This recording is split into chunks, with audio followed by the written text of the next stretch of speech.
ಏನು ಮಾಡಕತ್ತಿ ರಾಜು? ಯಪ್ಪ ಕೆಲಸ ಇತ್ತು ಹಂಗೆ ಹೋಗ್ಬಿಟ್ಟೆ ನಾನು.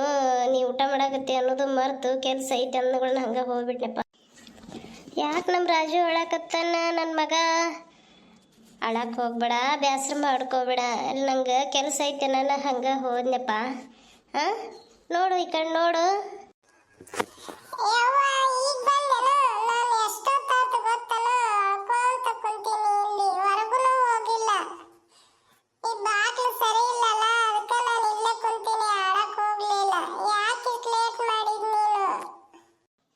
ಹೇಳಿದ್ನಲ್ಲಪ್ಪ ಕೆಲ್ಸಕ್ಕೆ ಹೋಗಿದ್ದೆ. ಅಲ್ಲಿ ಪಾರಕ್ಕ ಕೆಲಸ ಕೇಳಕ್ಕಂತ ಹೋದ್ನೆ ಅವ್ರ ಮನೆಗೆ. ಅಷ್ಟು ಆಶೆ ಬಂದ್ಲ, ಈ ಕೆಲಸ ಐತಿ ಬರ್ತೀಯನೇ ಅಕ್ಕ ಅಂದ್ಲು. ಅದಂಗೆ ಹೋಗ್ಬಿಟ್ನಪ್ಪ. ಯಪ್ಪ ಹಾಂ, ಬೇಸರ ಮಾಡ್ಕೊಬೇಡ. ಊಟ ಮಾಡಿದ್ಯಾ?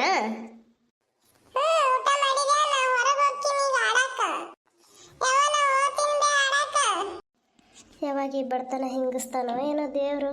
ನನ್ನ ಮಗನ ಚಲೋ ಸಾಲಿಗೆ ಹಾಕ್ಬೇಕಂತ ಆಸೆ. ಏನು ಮಾಡೋದು? ಆ ದೇವ್ರು ಯಾವಾಗ ನಮ್ಮ ಮೇಲೆ ಕಣ್ಣು ತೆಗಿತಾನ ನೋಡೋಣ. ಯಾಕೆ ಇವ್ರು ಇನ್ನೂ ಬರಲೇ ಇಲ್ಲಲ್ಲ? ಏನು ಮಾಡ್ತಿದ್ದಿಲ್ಲೇ ಕಮಲ? ಯಾಕ್ರಿ ಇಷ್ಟೊತ್ತನ ಮಾಡಿದ್ರೆ? ನಾ ಕೆಲ್ಸಕ್ಕೆ ಹೋಗಿ ಬಂದೆ. ಹುಡುಗ ಒಂದೇ ಐತಿ, ನೀವು ಬಂದಿರ್ತೀರಿ ಅಂದ್ಕೊಂಡೆ. ನೀವು ನೋಡಿದ್ರೆ ಬಂದೇ ಇಲ್ಲ. ಹುಡುಗ ಅಳ್ಕೊಂತ ಕುಂತಿತ್ತು, ಈಗ ಹೊರಗೆ ಹೋತ ಆಡಕ್ಕೆ. ಇಲ್ಲ ಮಾರೇ, ಅಲ್ಲೇ ಕೆಲಸ ಐತನ ಅಂತಂದು ಹೋದ್ನೆ ಗೌಡ್ರ ಮನೆ ಕೇಳಕ್ಕೆ. ಅವ್ರು ಇಲ್ಲ ಅಂದರು. ಹಂಗೆ ಬರಕತ್ತೆ. ಅಲ್ಲಿ ಅಕ್ಸಿಗಟ್ಟಿಗೆ ಎಲ್ಲರೂ ಕೂತಿದ್ರ, ಮಾತಾಡ್ಕೊತ ಕುಂತೆ. ಹಂಗಾಗಿ ಲೇಟ್ ಆಯ್ತು ನೋಡು. ಆಯ್ತು ಬಿಡು. ಅವರು ಸೆಟ್ರು ಹೇಳಿದರು ನಾಳೆಗೇನ ಕೆಲಸ ಐತೆ ಅಂತ. ಅವ್ರ ಮನಿದೆ ಹೊಲದ್ದೇನ ಐತೆ ಅಂತ ಹೇಳಿದರು. ನಾನು ಅಷ್ಟು ಸರಿಯಾಗಿ ಕೇಳಿಲ್ಲ. ನಿನ್ನ ಗಂಡನ ಕಳ್ಸವ ಅಂದರು. ಹ್ಞೂ ರೀ ನಾನು ಬರ್ತೀನಿ ಅಂತ ಹೇಳಿನಿ.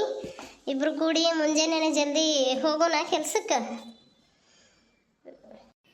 ಆಯ್ತು ಬಿಡಪ್ಪ. ಯಪ್ಪ ಹೋಗೋಣ, ಎಲ್ಲಿರೋ ಆಗಲಿ, ಒಟ್ಟು ಕೆಲಸ ಐತಲ್ಲ. ಸರಿ, ನನಗೆ ಊಟಕ್ಕೆ ಹಚ್ಚು. ಊಟ ಏನೂ ಇಲ್ಲರಿ. ಒಂದು ಸ್ವಲ್ಪ ಅಕ್ಕಿ ಅದಾವ ನೋಡ್ತೀನಿ, ಅನ್ನ ಮಾಡ್ತೀನಿ. ಸ್ವಲ್ಪ ಇತ್ತು, ಅನ್ನ ಸಾರು ಮಾಡಿದ್ದೆ. ಹುಡುಗ ಊಟ ಮಾಡೈತಿ. ಇಲ್ಲಕ್ಕಂದ್ರೆ ಒಂದು ಸ್ವಲ್ಪ ರವೆ ತೊಗೊಂಬರ್ತೀನಿ. ಒಂದು 50 ರೂಪಾಯಿ ಕೊಟ್ಟಾರ ಸೆಟ್ರು. ತೊಗೊಂಬಂದು ಉಪ್ಪಿಟ್ಟು ಮಾಡ್ತೀನಿ. ಕುಂದಿರ್ತೀರ? ಮತ್ತೆ ಯಾಕೆ ಹೋಗಿ ರವೆ ತೊಗೊಂಬರ್ತಿ? ಮತ್ತು ಆಕಿ ಪಾರಕ್ಕನ ಹತ್ರ ರೇಷನ್ ಅಕ್ಕಿ ಅದಾವಂತ ಅಂದೆಲ್ಲ, ಒಂದಿಟ್ಟು ಹೋಗಿ ಕೇಳ್ಕೊಂಬರ್ಬೇಕು. ಇದ್ರು ತೊಗೊಂಬಂದ್ಬಿಡು. ಅವ ಮತ್ತು 3-4 ದಿನ ಆಕ್ಕವು. ಹಾಂ, ನೆನಪು ಮಾಡಿದ್ದು ನೋಡ್ರಿ. ನಮಗೂ ನೆನಪ ಆಗಲಿಲ್ಲ. ಈಗ ಹೋಗಿ ನಿಂದರಿ, ನೀವು ಕುಂದಿರಿ. ನಾ ಹೋಗಿ ಮಕ್ಕೋರಿ. ಇಲ್ಲಿಕಂದ್ರೆ ನಾ ಹೋಗಿ ಕೇಳಿ ತೊಗೊಂಬರ್ತೀನಿ. ಹಾಂ, ಜಲ್ದಿ ಬರ್ತೀನಿ. ಜಲ್ದಿನೇ ಬರ್ತೀನಿ, ಬೇಸರ ಮಾಡ್ಕೋಬೇಡ್ರೆ. ಜಲ್ದಿನೇ ಬರ್ತೀನಿ. ಹುಷ್ ಮಾರಾಯ, ಏನು ಬಿಸಿಲು, ಏನು ಮಳೆ ಮಾಡಿ ಆಗುತ್ತಾ ಬರುತ್ತಾ ಅಂತ ಅನ್ಕೋತೀವಿ, ಬರೋದೇ ಇಲ್ಲ. ಏನು ಬಿಸಿಲು ಮಾರಾಯ. ಇಲ್ಲೇ ನಿಂತೇನೋ? ಚಲೋ ಆಯ್ತು ಬಿಡು. ನಾನು ಹಂಗೆ ಕೆಲಸದಿಂದ ಹಂಗೆ ಹೋಗ್ಬಿಟ್ನೆ. ಏನೋ ಕೇಳ್ಬೇಕಂತ ಹೇಳಿ ಬಂದಿದ್ನೆ. ಹಂಗೆ ಕೆಲ್ಸಕ್ಕೆ ಹೇಳೋಣ ಆಶಿ ಹಂಗೆ ಹೋಗ್ಬಿಟ್ಟೇವಿ. ಸ್ವಲ್ಪ ರೇಷನ್ ಅಕ್ಕಿ ಅದಾವಂತ ಹೇಳಿದ್ದೆಲ್ಲ, ಕೊಡ್ತೀಯೇನು? ಹಾಂ, ಸ್ವಲ್ಪ ಅದಾವ ಕಮಲಕ್ಕ, ಕೊಡ್ತೀನಿ. ಅಲ್ಲ ಹೇಳಬೇಕಿಲ್ಲ, ಮತ್ತು ಅಷ್ಟು ದೂರಿಂದ ಮತ್ತೆ ಬಂದಿಲ್ಲ. ಹಾಂ, ಬಾ ಒಳಗೆ ಬಾ, ಕೊಡ್ತೀನಿ ಬಾ. ಚಹಾ ಕುಡಿಯಕತ್ತಿ, ಕೊಡ್ತೀನಿ ಬಾ. ಇಲ್ಲ, ಲೇಟ್ ಆಗುತ್ತಾ, ಅಡುಗೆ ಮಾಡಬೇಕು. ನನ್ನ ಗಂಡ ಕುತ್ತಾನ, ಅನ್ನ ಮಾಡಬೇಕು, ಒಂದಿಟ್ಟು ಸಾರು ಮಾಡಬೇಕು. ಅದಕ್ಕೆ ನೀ ಕೊಟ್ಬಿಟ್ಟೆ ಅಂದ್ರೆ ತೊಗೊಂಡು ಹೋಗ್ಬಿಡ್ತೀನಿ ನೋಡಿ. ನನಗೆ ಏನು ಮಾಡಕತ್ತೀರಿ? ಏನು ನಾನು ಮರ್ತಾ ಬಿಟ್ಟಿರೇನೋ? ಇಬ್ಬರು ಮಾತಾಡ್ಕೊತ ನಿಂತು ಬಿಟ್ಟಿರಿ. ಇಲ್ಲೇ ಆಸಿ, ಇಲ್ಲೇ ಸ್ವಲ್ಪ ಅಕ್ಕಿದು ಕೇಳೋಣ ಅಂತ ಹೇಳಿ ಬಂದಿದ್ದೆ. ಪಾರಕ್ಕನ ಹತ್ರ ರೇಷನ್ ಅಕ್ಕಿ ಅದ ಅಂತ ಹೇಳಿದ್ಲ, ತೊಗೊಂಡು ಹೋಗೋಣ ಅಂತ ಹೇಳಿ ಬಂದೆ. ಹಂಗೆ ಮಾತಾಡ್ಕೊತ ನಿಂತೆ. ಚಹಾ ಕುಡ್ದು ಹೋಗ್ಬಾ, ಚಹಾ ಕುಡ್ದು ಹೋಗ್ಬಾ ಅನ್ನಕತ್ತಾಳ. ನಾನು ಇಲ್ಲ, ಮನೆಗೆ ಹೋಗ್ತೀನಿ, ಅಡುಗೆ ಮಾಡೋಕನಾತೀನಿ ಕರೆಯಕತ್ತಾಳ. ಅಷ್ಟೊಂದು ನೀನ ಬಂದಿ ನೋಡಿ. ಹೌದನು? ಚಲೋ ಆತಾಳ. ನನಗೂ ಚಹಾ ಕುಡಿಬೇಕಂತ ಅನ್ಸಕತ್ತಿತ್ತು.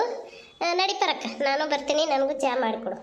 ಈಗ ಕರಿದ ಬೇಡ ನೋಡ್ಕೊಂಬ್ಲಕ್ಕ, ಬಂದುಬಿಡ್ತಾಳೆ. ಆ ನಾಯಿ ಮೂಗು ಹಿಡ್ಕೊಂಡು ವಾಸನೆ ಚಹಾ ಮಾಡ್ತಾರನೋ ಅದು ಮಾಡ್ತಾರನೋ ಅಂತೇಳಿ ಈಕಿಗೆ ಏನೋ ಅಂತಾರಲ್ಲ, 6ನೇದ್ದು ತಲೆ ಒಳಗೆ ಏನೋ ಅಂತಿರ್ತಾರೆ ನೋಡವ. ನಮಗಂದ್ರೂ ಗೊತ್ತಿಲ್ಲ. ಸನ್ಸ ಏನೋ ಆಗ್ತಿರುತ್ತಂತಲ್ಲ, ಹಂಗೆ ಈಕಿಗೆ ಆಗಿರುತ್ತೆ. ಹಾಂ, ಆಗ್ತಿರುತ್ತೆ. ಹಂಗೆ ಬಂದುಬಿಡ್ತಾಳೆ ಹಿಡ್ಕೊಂಡು. ಈಗ ನೀ ಚಹಾ ಇನ್ನು ಇಟ್ಟಿದ್ದೆ ಅಂದ್ರೆ ಎಷ್ಟು ದೂರ ಇದ್ರು ನಾಯಿ ಮೂಗೈತೆ ಮೂಸಿಟ್ಕೊಂಡು ಅವರು ಪೊಲೀಸರು ಯಾರನ್ನ ಸಾಯಿಸಿದ್ರ ಅದು ಮಾಡಿದ್ರ ಅಂತೇಳಿ ನಾಯಿಗಳನ್ನ ಕರ್ಕೊಂಬರ್ತಾರೆ. ಮೂಸಿ ಹಿಡ್ಕೊಂಡು ಚೆಕ್ ಮಾಡಿದೆ ಇನ್ನು ಹೇಳ್ತಲ್ಲ, ಹಂಗೆ ನೋಡಿ ಈಕಿನ ಮೂಗ ನಾಯಿ ಮೂಗಿದ್ದಂಗೆ. ಸುಮ್ಮ ಪೊಲೀಸ್ರ ಕೈ ಕೊಡೋಣ ಈಕಿನ. ತಿಂಗಳ ಇಟ್ಟು ಪಗಾರ ಬರುತ್ತಾ ಏನು ಮಾಡುತ್ತಾನವ ಯವ ಹಾಗೆ ಕಂತಿ ಬಿಡ್ಲಿ. ಹಾಂ ಆಕೆ ಆಸೆ ಸ್ವಲ್ಪ ಹಂಗೆ ಇನ್ನೂ ತಿಳುವಳಿಕಿಲ್ಲ, ಸಣ್ಣಕ್ಕೆ ಅದಾಳಲ್ಲ ಅದಕ್ಕೆ ಹಂಗೆ ಮಾತಾಡುತ್ತಾ. ಆಯ್ತು ಯವ್ವ ಭಾಳ ಸಣ್ಣಕಿ ಊರ್ದಾಗ ಉಡ್ಯೋದಾಗಿರ್ಲಿ ಅಂತಂದು ಊರ ಮನೆ ಏನೇನು ನಡೀತೈತಿ ಏನೇನಿಲ್ಲ ಎಲ್ಲ ಸುದ್ದಿ ಸಮಾಚಾರಗಳು ಈಗಿನ ಹತ್ರನೇ ಇರ್ತಾವೆ ಪಾಪಿನ ಸಣ್ಣಕಿ. ಆಯ್ತು ಬರ್ರಿ ಚಹಾ ಮಾಡ್ತೀನಿ ಕುಡ್ದು ಹೋಗತ್ತೆ. ಪಾರಕ್ಕ ಹಂಗೆ ಸ್ವಲ್ಪ ಚೋಡ ಮಾಡಿಬಿಡ ತಿಂದು ಓಕೆ ಮತ್ತೆ ಅಲ್ಲಿ ಈಗ ಮನೆಗೆ ಹೋಗಿ ಅದನ್ನು ಇದನ್ನು ಮಾಡ್ಕೊಂಡು ಕುಂದಿರ್ಲಿ. ಸ್ವಲ್ಪ ಚೋಡ ಮಾಡಿಬಿಡು. ಹ್ಞೂ ಮಾಡ್ತೀನಿ ಬಾ, ನಿನಗೆ ಚೋಡನೂ ಮಾಡ್ತೀನಿ ಎಲ್ಲ ಮಾಡ್ತೀನಿ, ಹಂಗೆ ಬಜ್ಜಿನೂ ಮಾಡ್ತೀನಿ ಮೆಣಸಿನ್ಕಾಯಿ ತಿಂದು ಹೋಗಕತ್ತಿ ಬಾ. ಚೋಡ ಮಾಡ್ತಾಳ ಏನ ಗೊತ್ತಿಲ್ಲ ನೋಡು, ಮಾಡ್ತಿರ್ಬೇಕು. ಆಗ ನಾನು ಒಂದು ಮಾತು ಒಗ್ದೀನಿ, ಮಾಡಿಲ್ಲ ಅಂದ್ರೆ ಚಂದ ತಿನ್ಕೊಂಡು ಹೋಗ್ಬಿಡ್ತೀನಿ.